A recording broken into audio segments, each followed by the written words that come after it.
और जनाब, कश्मीर के इलेक्शन इस वक्त सर पर हैं। तमाम सियासी जमातें अपनी कैंपेन चला रही हैं। वजीर आज़म इमरान खान भी उज़्बेकिस्तान के दौरे पर जा रहे हैं और उसके बाद वो कश्मीर का रुख करेंगे और वहाँ पर भी खिताब करेंगे, इलेक्शन कैंपेन चलाएंगे, आगे बढ़ेंगे। लेकिन इस सारी सूरत हाल में अपोजिशन लीडर शहबाज शरीफ साहब गायब नजर आते हैं। नून लीग की कमान आधी उनके पास भी है। नवाज शरीफ साहब ने अपने बयान में कहा था कि इलेक्शन कैंपेन शहबाज शरीफ साहब और मरीम नवाज साहिबा दोनों मिलकर चलाएंगी। लेकिन फिर हमने देखा कि जो व्हाट्सएप चैट थी, जो ग्रुप थे, उसमें पहले सारा एक प्रोसीजर सामने आया कि दोनों साथ जाएंगे। फिर शहबाज शरीफ का नाम हज़फ कर दिया गया। शहबाज शरीफ का बयान सामने आया था। पीडीएम जब टूट चुकी थी तो उन्होंने पाकिस्तान पीपल्स पार्टी से बात करने की कोशिश की थी और उस वक्त उन्होंने बयान दिया था कि मुफाहमत के लिए किसी के भी पैर पकड़ने के लिए तैयार हैं। तो इस वक्त शहबाज शरीफ साहब कहाँ गायब हैं? क्या शहबाज शरीफ साहब और मरीम नवाज साहिबा या नवाज शरीफ साहब के दरमियान जो बातें चल रही थी अपोजिशन की दीगर जमातों को लेके, जो चपकलिश चल रही थी, वो क्या अब खुलकर सामने आ रही है? इस पर मजीद बात करते हैं। शहबाज अहमद भी हमारे साथ मौजूद हैं, फखरुर रहमान साहब भी हमारे साथ मौजूद हैं और सिद्दीक साजिद भी हमारे साथ मौजूद हैं। सिद्दीक साजिद साहब आप कवर करते हैं, लेकिन मैं स्टार्ट करूंगा शहबाज अहमद साहब से। शहबाज अहमद साहब ये बताइएगा, हुकूमती हलकों में ऐसी बात हो रही है कि जिस बात का अंदेशा जाहिर किया जा रहा था वो सामने आ गई। फिर मैं सिद्दीक साहब की तरफ जाऊंगा।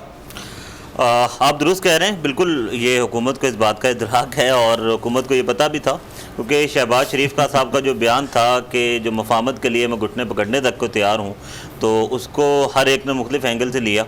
और अब आपने देखा कि मरीम नवाज साहिबा डेली 2 से 3 जलसे करती हैं और शहबाज शरीफ साहब गायब हैं। हालांकि नवाज शरीफ साहब ने कहा यह था कि ये दोनों कैंपेन करेंगे। तो बहरहाल वो हुकूमत ने इसीलिए उनके तोड़ के लिए मुराद सईद और अली मीन गंडापुर को भेजा था कि जब तक मरीम वहाँ हैं ये दोनों उनके मुखालिफ जलसे करेंगे। लेकिन प्राइम मिनिस्टर खुद 3 जलसे करेंगे। उन्होंने फैसला किया कि 17, 18 और 19 जुलाई यानी कि 3 रोज़ वज़ीर-ए-आज़म इमरान खान जो हैं वो आज़ाद कश्मीर में गुजारेंगे और वज़ीर-ए-आज़म वहाँ पर जलसों से खिताब करेंगे। हुकूमती स्ट्रेटजी जो इस हवाले से है वो तो बड़ी क्लियर है, क्योंकि गिलगित बल्तिस्तान में भी अली अमीन गंडापुर और मुराद सईद को ये टास्क दिया गया था और आज़ाद कश्मीर में भी ये टास्क उनको दिया गया। उसकी एक बड़ी वजह यह है कि अली अमीन गंडापुर से एक मुतलका वज़ीर हैं, उनके पास कश्मीर की भी उम्र कश्मीर की वजारत है और गिलगित की वजारत भी है। जबकि मुराद सईद जो हैं वो मिनिस्टर ऑफ कम्युनिकेशन है और आपको पता है कि डेवलपमेंट में कम्युनिकेशन का बड़ा रोल होता है, तो इसलिए इन दोनों को हमेशा टास्क दिया जाता है। और फिर ये दोनों जो कि समझे जाते हैं कि थोड़े से बोल्ड भी हैं और अपोजिशन को जो है वो अच्छा खासा वो टफ टाइम देते हैं, तो इस वाले से इनको मुकम्मल टास्क दिया गया था कि ये रहेंगे। और वज़ीर आज़म जो कि कल परसों वो उज़्बेकिस्तान जा रहे हैं और वो बड़ा इंपॉर्टेंट दौरा है उनका, वहाँ पर जो कि अफगान अमन अमल और बाकी सारे मामलात पर खित्ते की सिचुएशन जो है इस पर बातचीत होगी। और वहाँ से आपके पास क्योंकि हुकूमत की इनसाइड स्टोरीज होती हैं, इसलिए मैं एक सवाल आपसे करना चाह रहा हूं, क्योंकि जब पीडीएम टूटी थी तभी पाकिस्तान पीपल्स पार्टी का जो जोर था बातचीत के हवाले से वो अपोजिशन लीडर शहबाज शरीफ से था, अगर उनको नून लीग से बात करनी होती थी। हुकूमत में क्या ऐसी बातचीत है, क्या ऐसी सोच समझ है? क्योंकि शहबाज शरीफ साहब मुफाहमत की बात करते हैं और थोड़ा धीमे लहजे में बात करते हैं, ज्यादा सख्त तनकीद नहीं करते हैं। तो as compared to Nawaz Sharif, as compared to Maryam Nawaz sahiba, Shehbaz शरीफ ज्यादा हुकूमत के लिए आसान है बातचीत करने के लिए। अब वो बैक एंड पे चले गए तो ये हुकूमत के लिए थोड़ी मुश्किलात वाली बात नहीं है? नहीं, बैक एंड पे गए हैं सिर्फ इलेक्शन कैंपेन की हद तक। जो पार्लियामान में जो उनका रोल है वो शहबाज शरीफ का ही होगा। और हुकूमत ने, बल्कि हुकूमत ने कई ऐसी जगहों पर ये गुफ्तगू की है कि शहबाज शरीफ से बात करना हमारे लिए आसान है एज कम्पेयर टू अदर्स। तो शहबाज शरीफ एक तो ऑफिशियली अपोजिशन लीडर भी हैं पूरी अपोजिशन के, फिर मुस्लिम लीग नून के पार्लिमानी लीडर भी हैं। तो और आपने देखा होगा कि वज़ीर-ए-आज़म इमरान खान की जो बजट से मुतालिक तकरीर थी, उससे पहले आपने देखा कि कितनी जो है वो हंगामा रही हुई थी जब शाह महमूद और बिलावल की लड़ाई हुई थी। शाहिद खाकान भी बोले थे, लेकिन उसके बाद जब हुकूमत ने मुज़ाकरात किए तो वो उसके बाद आपने बड़ी पुरसकून वज़ीर-ए-आज़म ने तकरीबन 1.5 घंटा तकरीर की। उसमें वो एक अलग बात है शहबाज शरीफ वहाँ मौजूद नहीं थे, लेकिन उसमें कोई हंगामा रही नहीं, वज़ीर-ए-आज़म ने हर पहलू पर बात की। अब हुकूमत ये जो पार्लियामान के अंदर जो तमाम काम करने वाली है, देखें अभी जो सबसे इंपॉर्टेंट काम है जुलाई के अंदर इन्होंने करने, इलेक्शन कमीशन के 2 मेंबरान रिटायर हो रहे हैं, तो उसके लिए जो आईनी तरीकाकार है, या तो वज़ीर-ए-आज़म अपोजिशन लीडर से मुलाकात करेगा या फिर उनको खत लिखेगा, यानी कि उनसे रब्ता होना जरूरी है। तो हुकूमत ये समझती है कि एज कंपेयर टू मरीम, को मरीम पार्लियामान में भी नहीं है ना, और बाकायदा फवाद चौधरी अपनी 2 प्रेस कॉन्फ्रेंस में कह चुके हैं कि हम ना नवाज शरीफ को और ना मरीम नवाज को स्टेक होल्डर समझते हैं। वो इस वजह से कि तमाम तरामीम जो हमने या जो भी रिफॉर्म्स करनी है वो पार्लियामेंट के अंदर करनी है और पार्लियामान में शहबाज शरीफ मौजूद हैं और बिलावल मौजूद है, उनसे बातचीत होगी। तो हुकूमत नून लीग के अंदर समझती है कि शहबाज शरीफ एक सॉफ्ट कॉर्नर भी रखते हैं उनके लिए, तो ये तमाम तर बातें जो है वो शहबाज शरीफ से करेंगी। जलसों की हद तक 25 जुलाई तक, जब तक ये आज़ाद कश्मीर के इलेक्शन है, मरियम को उस वक्त तक करेंगी, लेकिन पार्लियामान में जो रोल है वो शहबाज शरीफ का बरकरार रहेगा और तमाम तर रिफॉर्म्स पे और जहां जहां आईनी और कानूनी जरूरत हुकूमत को दरपेश आएगी उस पर हुकूमत अपोजिशन लीडर से बदरिया खतो किताबत जो है वो बातचीत करेगी। बैकडोर राब्ते भी होंगे, ऑफिशियल मुलाकातें भी होंगी और हमारी इतलात ये है कि इलेक्टोरल रिफॉर्म्स पर कुछ अपोजिशन की बातें ये मानने को तैयार हो गए। तो इलेक्टोरल रिफॉर्म्स के हवाले से अगर ये लेकिन हाँ तो लेकिन उसके लिए अपोजिशन की शराइत उनकी वही होंगी कि नैब रिफॉर्म और जुडिशल रिफॉर्म और बहुत सारे रिफॉर्म जिस पर अपोजिशन अपनी मर्जी चाहती है, तो कुछ लो और कुछ दो की पॉलिसी होगी और उस पर हुकूमत जो है वो शहबाज शरीफ अपोजिशन लीडर जो है उसी से बात करेगी पार्लियामान के अंदर।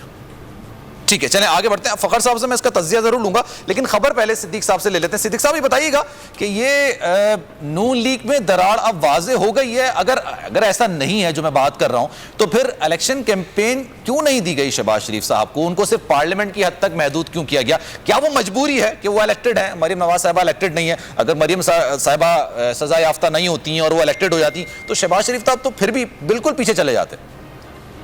देखिए, जो बड़े भाई हैं ना, वो छोटे भाई से भी हाथ कर रहे हैं।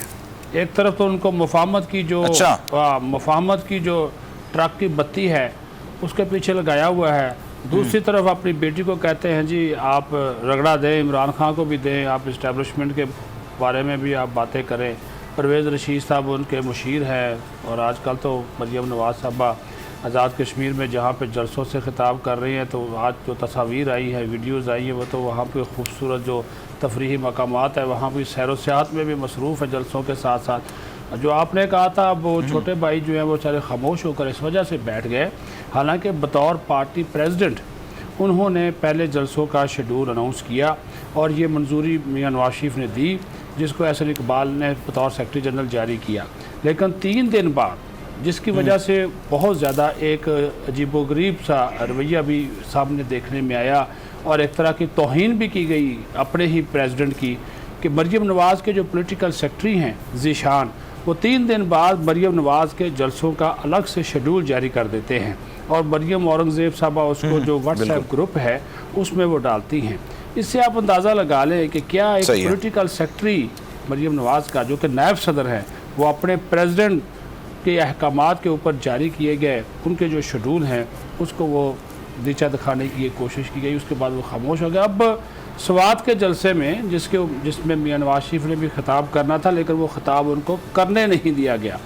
उसमें जो एक होम्योपैथिक खिताब किया शहबाज शरीफ ने बकौल नून लीग के रहनुमाओं के, वो उनको पसंद नहीं आया, तो उन्होंने कहा जी अब आज़ाद कश्मीर में अगर हम इस किस्म की कंपेन चलाएँगे तो फिर हमें वो वाले वोट नहीं मिलेंगे जो नवाज शरीफ का जो वोट बैंक है वहाँ पे वो मरियम नवाज़ के जाने से मिल सकता है, क्योंकि वो उनका ये एक मौक़िफ़ है कि मरियम नवाज़ चूँकि क्राउड पुलर हैं और साथ ही साथ जो नवाज शरीफ का एक बयानिया है वोट को इज़्ज़त दे वाला, वो उसको ज़्यादा बेहतर तरीके से आगे बढ़ा सकती हैं। शहबाज शरीफ मुफाहमत की बात करेंगे तो फिर शहबाज शरीफ को खामोश होना पड़ा है। तो वो लाहौर में ही आजकल कौमी असम्बली का इजलास चल रहा है, इधर भी नहीं आ रहे, वो बहाना उन्होंने कमर दर्द का बना लिया तो वो जाना चाह रहे थे। मेरे ज़राए के मुताबिक अब भी कोशिश ये की जा रही है कि 1-2 जलसों से शायद वो खिताब करें, लेकिन इसके ऊपर अभी तक वो आमादा नहीं हुए। अच्छा। हाँ, मरियम नवाज़ का जो शेड्यूल था वो रोज़ाना की बुनियाद पर जारी किया जाता है और उन्होंने 18-19 तक वहाँ पे खिताब करना है, मुख्तलिफ जगहों के ऊपर वो जा रही है और ख़िताब जो है वो कर रही है। क्राउड तो ज़ाहिर है आज़ाद कश्मीर में गिलगित बल्तिस्तान में जब उन्होंने जलसे किए थे, बड़े बड़े जलसे थे, लेकिन सीटें उनको 1-2 ही मिली। यहाँ पे जो तकसीम है पार्टी के अंदर बहुत ज़्यादा वाज़ेह है, क्योंकि जो अगर वो मुफाहमत की बात करते अब तो वो उनका एक जो रोल था ना पार्लियामेंट के अंदर वो भी ख़त्म हो गया है, वो भी उस तरह वाला रोल वो उनका रहा नहीं है, क्योंकि उन्होंने डिच किया पीपल्स पार्टी को वहाँ पे कि जब बजट पास हो रहा था तो बिलावल भुट्टो ज़रदारी ने कहा था कि हमारे तमाम MNA आपके पास होंगे, और जिस दिन मंजूर हो रहा था शहबाज शरीफ साहब खुद भी गायब और उनके 18 MNAs भी गायब थे, उसके ऊपर पीपल्स पार्टी उनके साथ नाराज होगी। अभी भी हम देखते हैं। इसका मुस्तकबिल क्या है? फ़खर साहब से पूछते हैं। फ़खर साहब ये बताइएगा, क्योंकि टाइम की किल्लत है, मुझे फ़खर साहब ये बताइएगा नून लीग का मुस्तकबिल क्या समझ आ रहा है? क्योंकि अभी जो मैं बात सुन रहा था सिद्दीक साहब की, उससे मुझे ये अंदाजा हो रहा है कि जब आवाम का एतमाद हासिल करने के लिए इलेक्शन कैंपेन में शहबाज शरीफ साहब को नहीं उतार रहा है, तो फिर वजीर आज़म इमरान खान से बातचीत करने के लिए जो हम नैब के रिफॉर्म्स की बातचीत कर रहे थे, उसमें कैसे नून लीग की आला क़यादत शहबाज शरीफ पर एतमाद करेगी? हाँ देखें, जहाँ तक आप मुस्तकबिल की बात कर रहे हैं तो सदीक सादिक साहब जो थे ये पहले भी इस फोरम पे बता चुके हैं, और शहबाज शरीफ साहब जो हैं वो पूरी कोशिश कर रहे हैं कि ये जो मनी लॉन्ड्रिंग के अरबों रुपए के केसेस हैं उसमें से किसी तरह से ख़ुद को और अपने जो उनका जो बेटा है उनको बचा लें, और उनकी पूरी तवज्जो पूरी कोशिश इस पे लगी हुई है। जहाँ तक सियासत का ताल्लुक़ है तो सियासत से मरीम नवाज़ ने पहले भी पार्टी को नुकसान पहुँचाया और वो मज़ीद पहुँचा रहे हैं। वो पाकिस्तान मुस्लिम लीग नून के अंदर वो उनके जो वालिद साहब हैं नवाज़ शरीफ साहब, वो ये कहते हैं कि मरीम की जो सियासी तरबियत है ये जारी रहनी चाहिए, हालांकि उसका नुकसान ही पार्टी को हुआ है। और अब तो ये सूरत हाल हो गई है कि जिन्होंने आइंदा सियासत करनी है वो बिल्कुल ही जो है वो इस चीज़ से लाताल्लुकी कर रहे हैं, और जब आइंदा इलेक्शन आएंगे तो आपको पता चलेगा कि उस वक़्त मरीम और नवाज शरीफ कितना आइसोलेट हुए होंगे और जिन्होंने आगे सियासत करनी होंगी वो कहाँ पे खड़े होंगे। तो ये जहाँ तक जैसे आपने पहले सवाल किया था कि शहबाज शरीफ किधर गायब हैं, तो एक शहबाज जो आपके बड़े अच्छे रिपोर्टर हैं वो तो यहाँ मौजूद हैं, तो जैसे ये कह रहे थे तो शहबाज शरीफ जो हैं वो तो हैं हमारे पास। मुफाहमत का एक रास्ता जो है वो रखेंगे, और अब क्योंकि इलेक्टोरल रिफॉर्म्स हैं और आगे जो नैब के हवाले से जो मामलात हैं, जो इम्पोर्टेंट स्टेज आ रही है वो नए चेयरमैन की तकर्री की आएगी अक्टूबर में, तो इस हवाले से चलिए देखना ये कि जब वो की आला शहबाज शरीफ साहब या मरियम नवाज जब शहबाज शरीफ साहब पर एतबार रहे हैं इलेक्शन के हवाले से, क्योंकि जाहिर सी बात है उनकी तकारीर में वो जोश व खरोश नहीं होता है जो नवाज शरीफ साहब देखना चाहते हैं।